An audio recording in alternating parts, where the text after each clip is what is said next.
20 লাইনে কাজ করতে পারবেন। প্রতি মাসে বিদ্যুৎ বিল আসবে 2500 টাকা। প্রতিদিন প্রোডাকশন করতে পারবেন 2500 পিস এবং ব্লক প্রোডাকশন করতে পারবেন 1500 পিস, 3500 পিস উইদাউট লঘু প্রোডাকশন করতে। আসসালামু আলাইকুম ওয়া রাহমাতুল্লাহ। তাকওয়াটেক ইঞ্জিনিয়ারিং থেকে সকলকে জানাচ্ছি আন্তরিক শুভেচ্ছা ও অভিনন্দন। আপনারা জানেন আমরা হলুদ ব্লক বা সিমেন্ট ব্রিক্স নিয়ে যাবতীয় মেশিনারিজ নিয়ে কাজ করি।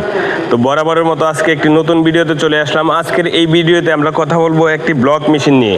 আপনারা যেই ব্লক মেশিনটি দেখতেছেন এটি TE401 মডেলের একটি block machine, semi automatic gear system. এটার মাধ্যমে প্রতিদিন 2500 পিস ব্রিক্স উৎপাদন করতে পারবেন এবং 1500 পিস ব্লক উৎপাদন করতে পারবেন। মেশিনের সাথে আপনার এডিশনাল ডাই সেট করে বিভিন্ন ধরনের প্রোডাক্ট উৎপাদন করতে পারবেন। তো যারা ব্লক মেশিন বা সিমেন্ট ব্রিক্স মেশিন নিয়ে ব্যবসা করার কথা ভাবছেন তারা এই মেশিনটি চয়েস করতে পারেন। প্রাথমিক পর্যায়ে আপনি যদি এই মেশিনটি নিয়ে ব্যবসা শুরু করেন তাহলে অনেক ভালো হয়। আপনি পরবর্তীতে ব্যবসা ডেভেলপ হওয়ার পরে আপনি এক্সচেঞ্জ করে আমাদের এখান থেকে বিভিন্ন ধরনের মডেল নিতে পারবেন। এই মেশিনটা আমাদেরকে দিয়ে দিতে পারবেন।